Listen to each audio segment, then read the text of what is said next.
উদযাপিত হচ্ছে ঈদুল আজহা। জাতীয় ঈদগাহ ময়দানে ঈদের নামাজ আদায় করলেন প্রধান উপদেষ্টা। এপ্রিলে নির্বাচনের সময় দেয়া সুচিন্তিত হয়নি, মির্জা ফখরুলের মন্তব্য। বললেন, ডিসেম্বরেই নির্বাচন চায় বিএনপি। আগের বছরের চেয়ে কিছুটা বাড়তি চামড়ার দাম। মৌসুমি ব্যবসায়ীদের কাছ থেকে সংগ্রহ করছেন ট্যানারি মালিক ও আড়তদাররা। দেখছিলেন ক্রাউন সিমেন্ট সংবাদ শিরোনাম, এবার বিস্তারিত। পবিত্র ঈদুল আজহা আজ। ত্যাগের মহিমায় ভাস্বর আনন্দের একটি দিন। হজরত ইব্রাহিম আলাইসাল্লাম ও হজরত ইসমাইল আলাইসাল্লামের স্মৃতি বিজড়িত এই ঈদ উদযাপিত হয় জিলহজ মাসে। জাতীয় ঈদগাহে ঈদের প্রধান জামাতে অংশ নেন প্রধান উপদেষ্টা ডক্টর মোহাম্মদ ইউনূস। দেশের মঙ্গলে সবার কাছে দোয়াও চান তিনি। সরকারের উপদেষ্টা পরিষদের সদস্য, বিচারপতি, কূটনীতিক, উচ্চ পর্যায়ের কর্মকর্তা সহ সব শ্রেণী পেশার মানুষ এই ঈদ জামাতে অংশ নেন। রিপোর্ট করছেন সিকান্দার রেমান, ছবি তুলেছেন আল মাসুম সবুজ ও জাহাঙ্গীর আলম। ত্যাগেই ঈদের পরিপূর্ণতা, ত্যাগেই ধৈর্যের শিক্ষা। সেই ত্যাগের জন্যই কোরবানি। নির্ধারিত দিন ঈদুল আজহা, যার শুরু সালাত আদায়ের মাধ্যমে। জাতীয়ভাবে ঈদের জামাত, যেটি হয় হাইকোর্ট সংলগ্ন ঈদগাহ ময়দানে। অংশ নেন অন্তর্বর্তী সরকারের প্রধান উপদেষ্টা ডক্টর মোহাম্মদ ইউনূস। সাথে ছিলেন উপদেষ্টা পরিষদের কয়েকজন সদস্য সহ বিভিন্ন শ্রেণী পেশার মানুষ। আসসালামু আলাইকুম ওয়া রাহমাতুল্লাহ। ঈদের নামাজের পর খুতবায় দেশ ও জাতির সমৃদ্ধি ও মঙ্গল কামনা করা হয়। সারা বিশ্বে মুসলমানদের ঐক্য আরও সুদৃঢ় করার আহ্বান জানান খতিব। স্বল্প কথায় ঈদ শুভেচ্ছা প্রধান উপদেষ্টার।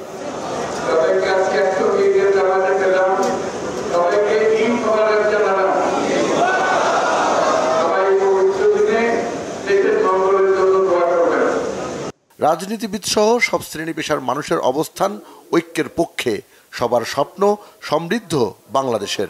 গাজা সহ পৃথিবীর সকল যেখানে আমাদের মুসলমান ভাইয়েরা অত্যাচারিত হচ্ছে, নিপীড়িত হচ্ছে, কাশ্মীরে হচ্ছে, উইঘুরে হচ্ছে, মিয়ানমারে হচ্ছে, সকল জায়গায় যাতে আমাদের মুসলমান ভাইদের প্রতি আল্লাহর রহমত নেমে আসুক। নতুন বাংলাদেশের স্বপ্ন দেখেছি, সেই স্বপ্নটা যেন আজকের সবার দোয়ায় থাকে এবং আমরা সেই স্বপ্নের বাংলাদেশ যেন আমরা গড়তে পারি। আমাদের যত প্রকার হিংসা বিদ্বেষ আছে এগুলো সব ত্যাগ করে আমরা সবাই একাকার হয়ে এই রাষ্ট্রীয় কাজে উন্নয়নের জন্য আমরা ঝাঁপিয়ে পড়ব ইনশাআল্লাহ। আর্থিকভাবে অসচ্ছল তাদের পাশে দাঁড়ানো, এটাই ঈদের শিক্ষা, এটাই মুসলিম মূল্যবোধের শিক্ষা।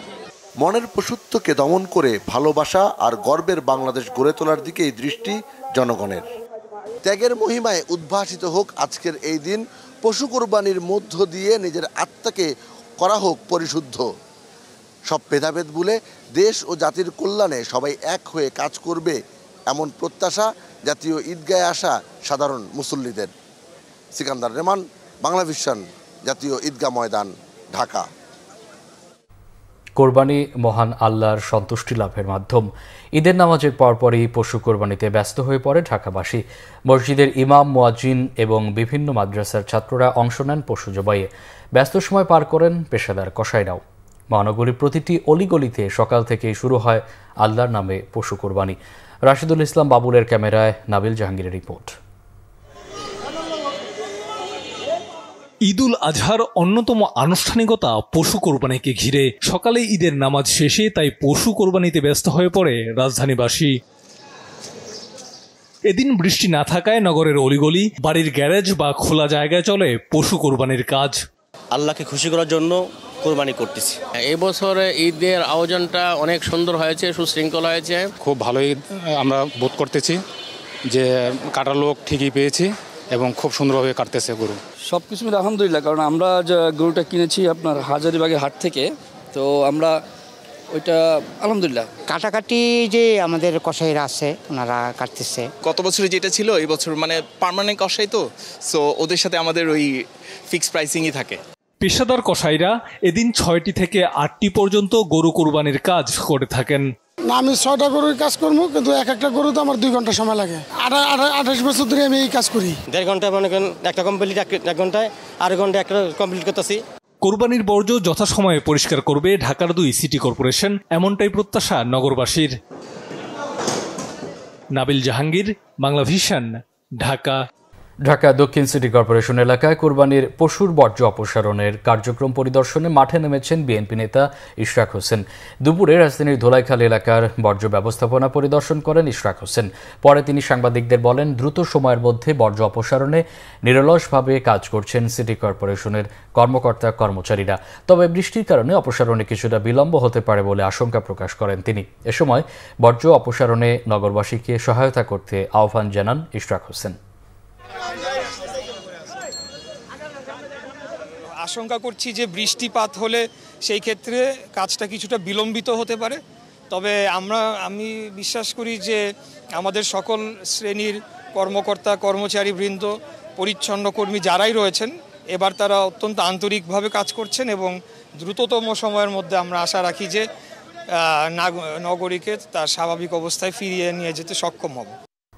বিএনপি মহাসচিব মির্জা ফখরুল ইসলাম আলমগীর বলেছেন, প্রধান উপদেষ্টা ঘোষিত নির্বাচনের রোডম্যাপ সুচিন্তিত নয়।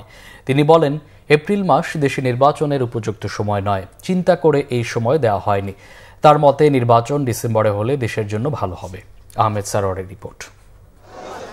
পবিত্র ঈদুল আজহা উপলক্ষে দলের প্রতিষ্ঠাতা শহীদ রাষ্ট্রপতি জিয়াউর রহমানের মাজারে শ্রদ্ধা জানায় বিএনপি। মহাসচিব মির্জা ফখরুল ইসলাম আলমগীরের নেতৃত্বে দলের স্থায়ী কমিটির সদস্য এবং কেন্দ্রীয় ও বিভিন্ন পর্যায়ের নেতাকর্মীদের নিয়ে জিয়ার মাজারে শ্রদ্ধা জানানো হয়। ফাতিহা পাঠ করে শহীদ জিয়ার রুহের মাগফিরাত কামনা করে মোনাজাত করা হয়।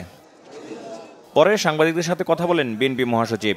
প্রধান উপদেষ্টা জাতির উদ্দেশ্যে দেয়া ভাষণে আগামী নির্বাচনের জন্য যে সময়ের কথা বলেছেন তা চিন্তা করে দেয়া হয়নি বলে মনে করেন মির্জা ফখরুল।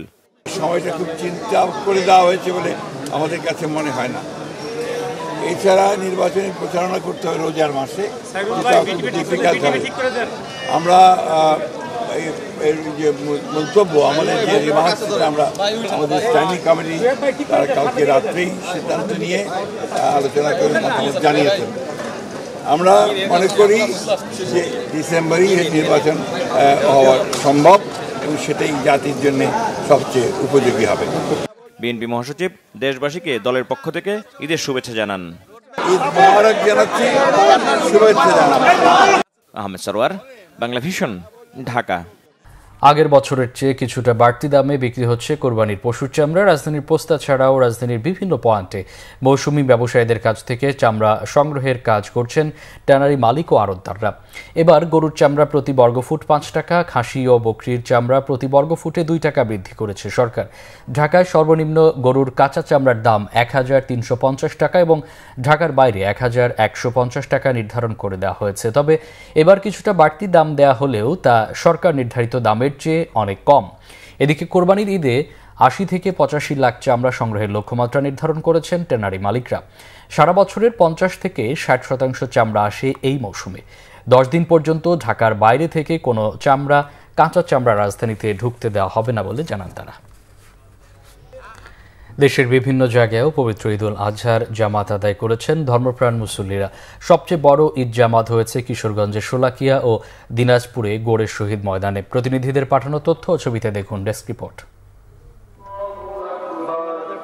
প্রতি বছরের মতো এবারও দেশের বৃহত্তম ঈদের জামাত অনুষ্ঠিত হয়েছে কিশোরগঞ্জের ঐতিহাসিক শোলাকিয়া ঈদগাহ ময়দানে। ঈদের জামাত শুরু হয় সকাল 9টায়। বৃহত্তম ঈদ জামাতে একসাথে নামাজ পড়েন দেশ বিদেশের অসংখ্য মুসল্লি। দক্ষিণ এশিয়ার সর্ববৃহৎ ঈদগাহ দিনাজপুরের ঐতিহাসিক গোড়ে শহীদ বড় ময়দানে লাখো মুসল্লির অংশগ্রহণে ঈদুল আজহার নামাজ অনুষ্ঠিত হয়েছে সকাল 8:30টায়।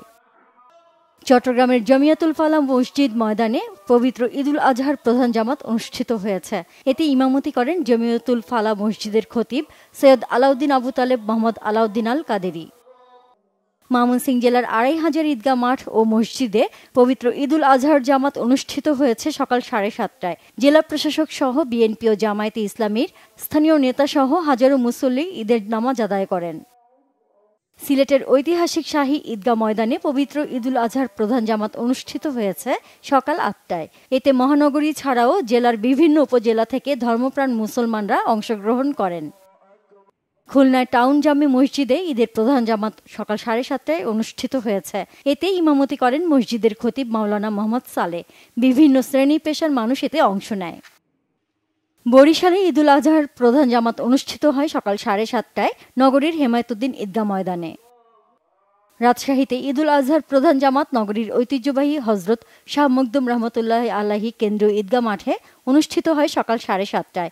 প্রধান জামাতে ঈদের নামাজ আদায় করেন বিএনপি চেয়ারপারসনের উপদেষ্টা মিজানুর রহমান মিনু, সাবেক মেয়র মোসাদ্দেক হোসেন বুলবুল সহ প্রশাসনের বিভিন্ন পর্যায়ের কর্মকর্তা। রংপুরে ঈদুল আজহার প্রধান জামাত অনুষ্ঠিত হয়েছে সকাল 8টায় স্থানীয় কালেক্টরেট ঈদগাহ মাঠে। এতে ইমামতি করেন কেরামতিয়া জামে মসজিদের খতিব মাওলানা বায়েজিদ হোসাইন। এতে প্রশাসনের ঊর্ধ্বতন কর্মকর্তা সহ প্রায় 40,000 মুসল্লি অংশ নেয়। খাগড়াছড়ি কেন্দ্রীয় ঈদগাহ ময়দানে অনুষ্ঠিত হয় পবিত্র ঈদুল আজহার প্রধান জামাত। ইমামতি করেন জেলা মডেল মসজিদের খতিব মাওলানা মাহমুদুল হক। কক্সবাজারে সকাল 7:30টায় কেন্দ্রীয় ঈদগাহ মাঠে প্রধান জামায়াতে 20,000 মুসল্লির অংশগ্রহণে অনুষ্ঠিত প্রধান ও প্রথম জামাতে ইমামতি করেন জেলা মডেল মসজিদের খতিব মাওলানা মাহমুদুল হক। নরসিংদীর বিভিন্ন ঈদগাহে পবিত্র ঈদুল আজহার নামাজ আদায় করেছেন ধর্মপ্রাণ মুসল্লিরা। গাবতলী ঈদগাহ মাঠে মুসল্লিদের সাথে নামাজ আদায় করেন বিএনপির যুগ্ম মহাসচিব ও জেলা বিএনপির সভাপতি খায়রুল কবির খোকন সহ বিভিন্ন শ্রেণী পেশার হাজারো মানুষ। বাগেরহাটের বিশ্ব ঐতিহ্য 60 গম্বুজ মসজিদে ঈদুল আজহার প্রধান জামাত অনুষ্ঠিত হয়েছে। ব্রাহ্মণবাড়িয়ায় শহরের কাজীপাড়া কেন্দ্রীয় ঈদগাহ মাঠে ঈদের প্রধান জামাতে ইমামতি করেন জেলা জামিয়া ইউনুসিয়া ইসলামিয়া মাদ্রাসার মুহাদ্দিস মাওলানা আবু বক্কর। গোপালগঞ্জে সকাল 7:30টায় কেন্দ্রীয় পৌর ঈদগাহ ময়দানে ঈদের প্রধান নামাজ অনুষ্ঠিত হয়। এ নামাজে ইমামতি করেন কোর্ট মসজিদ ইমাম মাওলানা হাফিজুর রহমান। জয়পুরহাট কেন্দ্রীয় ঈদগাহ ময়দানে ঈদের প্রধান জামাত অনুষ্ঠিত হয় সকাল 7টায়। এতে ইমামতি করেন স্থানীয় কেন্দ্রীয় মসজিদের স্থানীয় খতিব হাফেজ ইউসুফ আলী। রাজনীতিবিদ, আইনজীবী সহ সরকারি কর্মকর্তারা ঈদ জামাতে অংশ নেন। Nazneen Akhtar, Bangla vision, news desk. আন্তর্জাতিক প্রসঙ্গ, ইরানের নাগরিকদের যুক্তরাষ্ট্র প্রবেশে ডোনাল্ড ট্রাম্পের নিষেধাজ্ঞার তীব্র সমালোচনা করেছে তেহরান। দেশটি বলছে এ ধরনের নিষেধাজ্ঞা ইরানি জনগণ ও মুসলিমদের প্রতি গভীর শত্রুতার বহিঃপ্রকাশ। শনিবার এক বিবৃতিতে ইরানের পররাষ্ট্র মন্ত্রণালয় এই সমালোচনা করে। ইরান সহ 12টি দেশের নাগরিকদের উপর মার্কিন প্রেসিডেন্ট ডোনাল্ড ট্রাম্পের ভ্রমণ নিষেধাজ্ঞা আন্তর্জাতিক আইনেরও লঙ্ঘন বলেও মন্তব্য করে ইরানি পররাষ্ট্র মন্ত্রণালয়। গেল বুধবার মার্কিন president Trump Iran, Afghanistan, Myanmar সহ 12টি দেশের নাগরিকদের উপর যুক্তরাষ্ট্র প্রবেশে নিষেধাজ্ঞা দেন। আগামী সোমবার থেকে এই নিষেধাজ্ঞা কার্যকর হবে। এই নিষেধাজ্ঞার তালিকায় থাকা অন্য দেশগুলো হলো Chad, Congo, Equatorial Guinea, Eritrea, Haiti, Libya, Somalia, Sudan এবং ইয়েমেন। এই ছিল এখনকার মতো। পরে সংবাদ দেখার আমন্ত্রণ রইল। ধন্যবাদ।